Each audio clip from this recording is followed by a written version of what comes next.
Blood has always been regarded, quite rightly, as the essence of life, and for millennia it was regarded as something almost supernatural. It was believed to have the power to heal, the power to placate angry gods, and the power to kill. In the 5th millennium BC, Egyptian pharaohs were interned in their tombs with pots containing the blood of sacrificed slaves. In the 10th century, the Inca of Peru performed complex blood rituals involving the sacrifictor taking the narcotic nectandra. This not only paralyzed them and caused intense hallucinations, but also prevented the precious blood from clotting, allowing it to be more easily collected for ritual use. In Norse mythology, the father god, Othin, posing as an old man, advises Sigurður to dig trenches to drain the blood of the slain dragon Fafnir. Bathing in the dragon's blood would bestow invulnerability on Sigurður, allowing him to fight in battle impervious to the weapons of his enemies. In occult legend, a contract with the devil would be signed in blood. Close friends might refer to each other as blood brothers. To discredit someone in the strongest terms is referred to as blood libel. Animosity is bad blood, anger makes our blood boil, fear makes our blood run cold, and if someone has a natural aptitude for something, it just seems to be in their blood. But if an injury causes a loss of too much blood, no amount of ritual can save that life. Fortunately, with the advent of modern medicine comes the means to replace blood, at least temporarily, that could buy time sufficient for a patient to be transported to a place with more adequate medical facilities. But the origins of the blood transfusion go back far earlier than most people realize. During the mid-15th century, physicians would still argue amongst themselves as to which direction an arrow should be twisted out of a soldier's wound, dependent on the position of planets in their astrological charts, and often losing a patient in the process. But less than 100 years later, during the early modern era, the medical practitioners were casting off the shackles of medieval superstition, and the basis of our modern medical era was starting to evolve. Chief amongst these doctors of the fledgling modern era was Dr. William Harvey. His skepticism towards the superstitions surrounding medicine came to the fore in 1634 when he was the principal examiner in the trial of 4 women accused of witchcraft. It was his testimony that resulted in their subsequent acquittal. Though he was not the first to examine the cardiopulmonary system, he was the first physician to describe in accurate detail the mechanism that caused the blood to be pumped to the brain and the rest of the body by the heart. And it was this work that inspired others to make a study of the blood itself. The father of the blood transfusion is the English physician Richard Lower. His interest in the composition of blood led him to theorize that blood might be transferable from one host to another. In 1665, he conducted an experiment in the transfusion of blood between 2 dogs, which were bound about the legs and secured to an operating table. The arteries and veins in both dogs were tied and cut open. Goose quills were inserted into the open blood vessels, while Lower and his assistants controlled the flow of blood using threads tied around the blood vessels. The blood was transfused from the carotid artery of the emittent or donor animal and into a vein in the receptor animal, whose own blood was released through an incision in its carotid artery. The experiment continued until the emittent dog began to cry and faint and fall into convulsions and at last die. The experiment, despite the death of one dog, was a success, and Lower published the results in the medical journal Philosophical Transactions. This generated much admiration amongst medical professionals, but did not come without controversy. In 1666, the great Irish philosopher Robert Boyle, in response to Lower's experiments, published a series of questions that were concerning to many in the field of philosophy as well as in the medical profession. Would the blood from a cowardly dog calm a fierce dog? Would blood transfused from a hungry dog promote feelings of hunger in a well-fed dog? Would a well-trained dog forget its tricks if it received blood from an untrained animal? And would a dog freshly transfused recognize its master, or would it give its loyalty to the owner of the donor animal? The age-old belief that blood was the very essence of the self was difficult to set aside, and many believed that a blood transfusion would transfer the physical and mental traits of the donor to the receiver. Debate continued throughout 1666 and into 1667, with other physicians openly replicating Lower's experiment, but the first successful xenotransfusions between humans and animals was taking place in France. On the 15th of June 1667, the first direct blood transfusion from an animal to a human being was performed by the physician Jean-Baptiste Denis, when he gave a young man suffering a high fever 12 ounces of lamb's blood. The young man made a full recovery.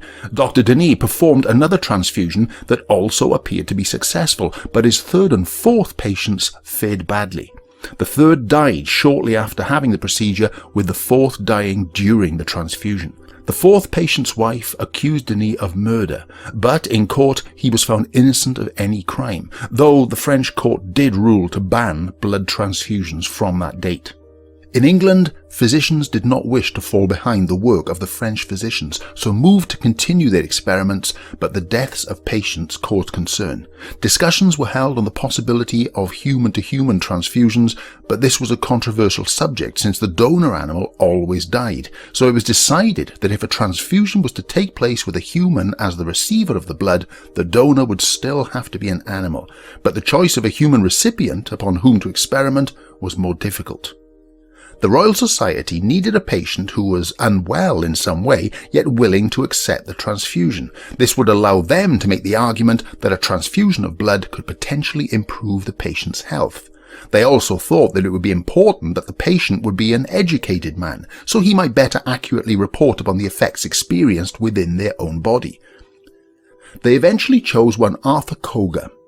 Koga was 32 years old, an educated man who knew Latin, a distinct advantage to the physicians since Latin was the chosen language of medical treatise at that time, and he was a student of divinity at Cambridge University, but was regarded as somewhat mentally unstable.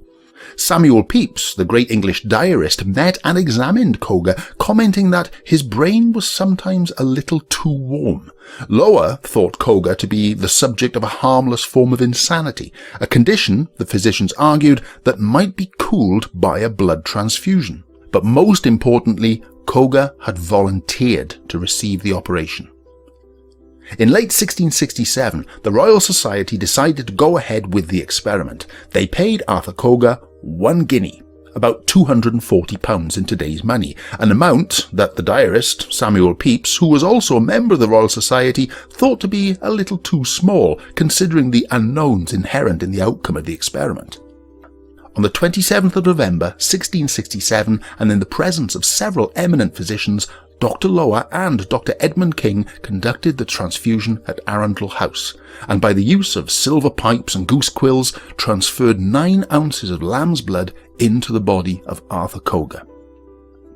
Koga later commented that he could not feel the blood of the lamb entering his body, and displayed no ill effect when the transfusion was complete. Koga submitted a lengthy description of the procedure, written in Latin, and when asked why the lamb was chosen as the donor, he replied, "Sanguis ovus symbolicum quandam facultatum habet cum sanguine Christi, quia Christus es agnus Dei." Sheep's blood has some symbolic power, like the blood of Christ, for Christ is the Lamb of God. The experiment was a success, in that it showed that blood could be transferred into a human being, but despite being encouraged to report a favourable improvement in Arthur Koga's condition, the doctors had to admit that no improvement was observed to have occurred in Koga's temperament. The procedure of transfusing blood had been shown to be possible, but the controversy surrounding the action was causing a great deal of anguish amongst the medical profession. Blood transfusion was abandoned for over 125 years. In 1795, the North American physician, the aptly named Philip Singh Physic, is credited with performing the first successful human-to-human transfusion, though he did not publish any documents concerning this work. It wasn't until the early 19th century that the English obstetrician James Blundell performed the first fully documented successful transfusion between 2 humans. There is debate as to whether his work was undertaken in either 1818 or 1829, though 1829 seems the more accepted date. Blundell proposed that a blood transfusion could be used to successfully treat a postpartum hemorrhage, the loss of blood experienced by some women after childbirth. He had witnessed patients dying during childbirth and had committed himself to finding a remedy to preserve the life of the mother. In either 1818 or 1829, using a syringe, he extracted 4 ounces of blood from the husband of a patient who was suffering a hemorrhage brought on by childbirth and successfully transfused that blood into her. The patient survived. He went on to perform a further 10 blood transfusions, half of which proved beneficial to the recipient. Blundell also developed several instruments for use in blood transfusion, many of which are still in use to this very day. Though it had been shown that blood transfusions were a viable treatment, there were still dangers. Around half the patients died, with post-mortems revealing the blood to have suddenly clumped together, almost instantaneously causing death. As an attempted remedy, milk from cows, goats, and even human milk was used as a transfusion medium, but this practice was abandoned in 1884 when it was discovered that saline was a far more suitable blood substitute, causing considerably fewer adverse reactions amongst patients. But it wasn't until 1900 that the cause of this agglutination or clumping was discovered. While working at the University of Vienna, the biologist, physician and immunologist Karl Landsteiner made a discovery that was to revolutionize blood transfusion, removing many of the dangers inherent in the procedure. He identified that blood can be grouped into distinct categories, which he labeled A, B and O. If different blood types were introduced to each other, the blood serum would act like an antibody. The blood would agglutinate or clump, and the patient would likely die from the operation. But by introducing the same blood type to a patient, these problems were avoided. It was this work that allowed the American physician Reuben Ottenberg to perform the first transfusion using specific blood typing to avoid the problems of cross-mixing different blood types. Landsteiner's work also led to the important discovery that those with the blood type AB are able to accept transfusions from any other blood type, and those with type O blood can act as donors to any blood type. In 1927, during his work at the Rockefeller Institute of New York, he had discovered a further 3 blood groups, M, N and P. This allowed him to greatly refine the work that he had started over 20 years earlier, and in 1930, Landsteiner's work was recognized when he received the Nobel Prize in Physiology or Medicine for his pioneering work. Despite the great advances made in the transfusion of blood to save the lives of patients, there were still difficult issues to be addressed. Blood, when removed from the body, displays its natural tendency to coagulate or clot.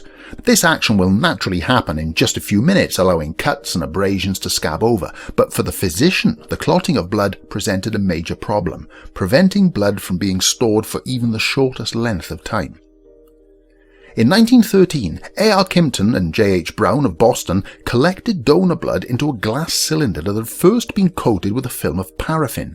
If done properly, then the paraffin's smooth surface delayed clotting, but only for a short time.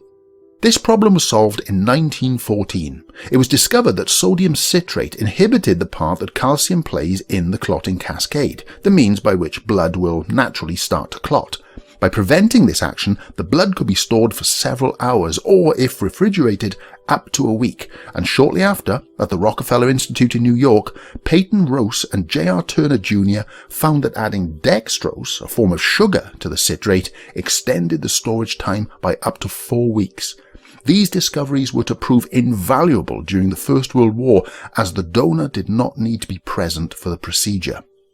When World War I began in Europe, the blood transfusions performed by French and British doctors used the syringe injection method, which had remained unchanged for over 100 years, and relied heavily upon the Kimpton and Boston paraffin jar technique of blood preservation. These methods worked well in hospitals, but were far too delicate for military operations, with surgeons finding it almost impossible to perform the delicate operation under battlefield conditions.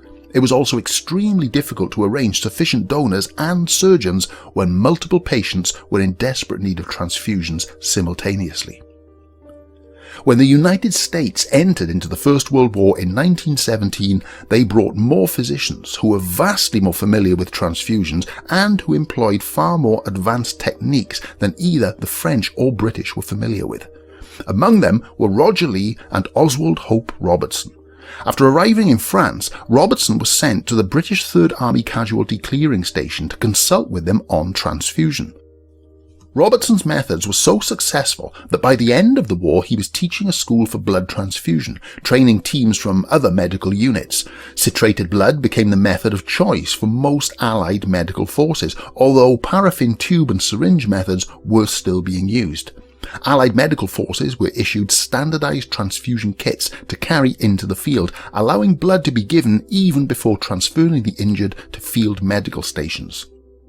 With the need for swift action on the battlefield, the technology was improved and developed, with these improvements being taken back to the civilian world at the end of World War I. During the interwar years, the development of apparatus and advances in the ability to cross-match blood types quickly and effectively gave rise to the blood bank, a storage facility whereby blood of varying types could be collected and stored for extended periods for use, if needed, in medical operations. The very first was established in 1932 at a hospital in Leningrad in the old Soviet Union, with the USA following suit in 1936 with the opening of their first blood bank at Cook County Hospital in Chicago. The UK followed a year later in 1937 with the opening of a facility in the town of Ipswich. When war once more engulfed Europe in 1939, the importance of maintaining a regular supply of blood for the treatment of injured soldiers and civilians was recognised. By 1940, the British Red Cross had established its Plasma for Britain programme under the guidance of Dr. Charles R. Drew, who later became the head of the National Red Cross Donor Initiative. In 1940, the American protein scientist Edwin Cohn developed a system known as cold ethanol fractionation. This involved the process of breaking down plasma into its individual components and products. It was this process that, by 1944, allowed for the development of powdered blood plasma. This could be stored for months before being reconstituted, then used to keep the injured alive en route to a medical facility. Over the course of World War II until its end in September of 1945, the Red Cross had collected over 13 million pints of blood for the treatment of both soldiers and civilians during wartime. Many of the advances made during those two great wars are still in use today, building on the lessons that war taught. Blood transfusions are now commonplace and completely safe. Blood banks are routinely maintained by almost every hospital, and advances in storage methods mean that blood can be kept viable in storage for up to 10 years. There is even research being undertaken in the development of artificial blood substitutes, life-saving procedures and technologies that have come to us through the pain of progress.